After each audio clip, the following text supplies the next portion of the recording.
Going on, everybody? Jeff Lightsy Jr. here with the Black Boss Channel and Victory Formation. Be sure to hit the thumbs up button, like, share, subscribe, and the notification bell because we upload every single day. Now, Danny Ainge is out in Boston, and Brad Stevens will take over as the team president. And this is call coming out today. I'm reading you this article via ESPN. This is the Boston Celtics announced Wednesday that Danny Ainge is retiring and that coach Brad Stevens is being promoted to president of basketball operations. The Celtics will start a search to hire a new head coach to replace Stevens, and said Ainge will work with the team on the transition through the offseason.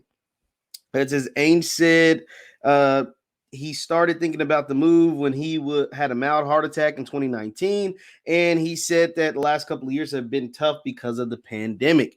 The move comes a day after Boston's disappointing season came to an end in the loss of the Brooklyn Nets in Game 5 of the first round of the playoffs. So, I mean, hey, what a come up for Brad Stevens. I mean, it feels like just a few minutes ago, he was losing back-to-back championship games at Butler with Gordon Hayward and losing to Coach K, who is also retiring after this year, which is also some news. We'll do that in a different video. But what a hell of a come up to go from Butler to the president of the Boston Celtics. Ain't a bad job. It's a clap it up. It's a clap it up, especially when you really haven't succeeded to the level a lot of people felt like Boston should have, right? Like, think about this. Boston had all of those draft picks in the Kevin Garnett trade, the Kevin Garnett, Paul Pierce trade to Brooklyn, right? Brooklyn gave away when they had Mikhail Prokhorov, who was the new, let me paint this picture. So Boston traded, Danny Ainge did a good thing. He traded for Kevin Garnett and Ray Allen, and they won a championship, went to another finals. He drafted Rajon Rondo. Like, they did some good stuff there, right?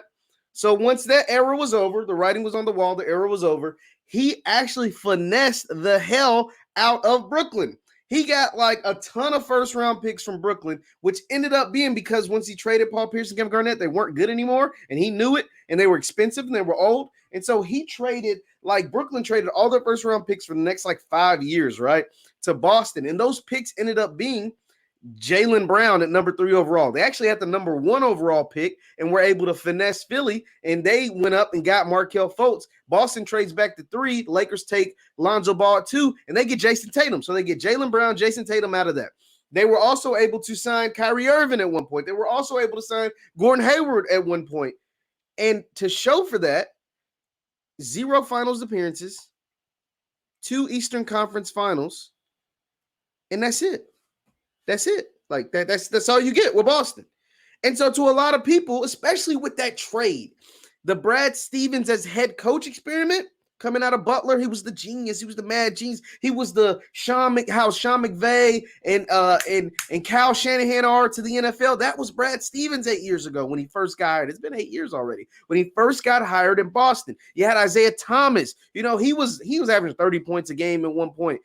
For a whole season under Brad Stevens. And the mantra was Brad Stevens does more with less. A guy like Isaiah Thomas, who's always been a pretty good NBA player, became a star under Brad Stevens. But when he has stars like a Kyrie Irving, it doesn't seem to work. That's weird to me. That doesn't sound like a success to me.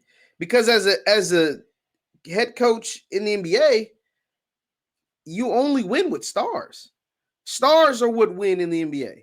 Superstars, to be exact, are what win in the NBA. And so Brad Stevens always did more with less. So I say all of that to say this. His transition to the front office as the president of the team, he's going to have to figure out a way to get stars. Because clearly what they got going on in Boston right now, no head coach can fix. Brad Stevens was supposed to be the head coach to fix it. You got Tatum, who's a star. You got Jaylen Brown, who's a really, really good player. Both were all-stars. Somebody gonna have to fix this. You're gonna have to get some complementary pieces around those two guys, or maybe even a star bigger than both of them, because they have yet to prove that they can win at the highest level in the league. Because Brooklyn's not going nowhere. You know, the team that you finessed all those first-round picks, those are early, very, very high, number 1 overall, number 3 overall first-round picks from. Yeah, that team looks like it's going to be in the championship, in the finals. And Boston just had a first-round exit. Yeah, you went head-to-head. That is so crazy how life works, right? Danny Ainge finessed Brooklyn out of all their top first-round picks that end up being Jaylen Brown and Jason Tatum. And you play Brooklyn in the first round, and they're the team that sends you to retirement, retirement because I just heard a guy on TV say, now Danny Ainge still wants to run a team. So they're the team that you finessed out of those picks, the team that you're supposed to be light years ahead of, they're the team that sends you into an early retirement. It's interesting. Life works weird, man. Life hits you fast. And it hit Danny Ainge fast, and Brad Stevens gonna have to get it together. Because the thing about Boston fans is that they expect the best. They do a lot of winning up in the Northeast. I mean, the Bruins have won a ton. They've won championships recently. The Patriots, we know about that dynasty. The Red Sox have won a lot in the last decade. They won a lot of championships, so they do a lot of winning in the Northeast. So they expect more of the Boston Celtics. They haven't been a legit championship contender since 2009, 2010. Yeah, Danny Ainge couldn't get it done, so now Brad Stevens, it's your turn. We'll see how it works. Once again, I'm Jeff Lightsy Jr. with the Black Boss Channel and Victory Formation. Be sure to hit the thumbs up button, like, share, subscribe, and follow us on Instagram at VF Sports Show. We post content on there all the time. I'll see you guys next time. Peace.